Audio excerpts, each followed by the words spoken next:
दिल्ली से कोलकाता जा रही एक्सप्रेस ट्रेन रात के अंधेरे में दौड़ रही थी। अचानक कंट्रोल रूम में खबर आती है कि पुल पर बम लगाया गया है। लेकिन उस वक्त ट्रेन 120 की स्पीड से दौड़ रही थी और उसे रोकने का कोई तरीका नहीं था। डिब्बों में बैठे यात्री घबराने लगे। तभी एक पैरा कमांडो जो छुट्टी पर घर जा रहा था इस ट्रेन में मौजूद था। बिना समय गवाए वो ऊपर की छत पर चढ़ जाता है। हवा से लड़ते हुए वो सामने की ओर बढ़ता है और पुल के ठीक पहले बम तक पहुंचता है। ट्रेन बस 10 सेकंड दूर थी। उसने अपनी चाकू से तार काट दिया।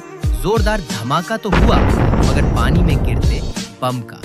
ट्रेन पुल पार कर सुरक्षित निकल जाती है। सबकी जान बच गई, पर कमांडो भीड़ में खो गया, बिना तालियों और बिना सब्सक्राइब।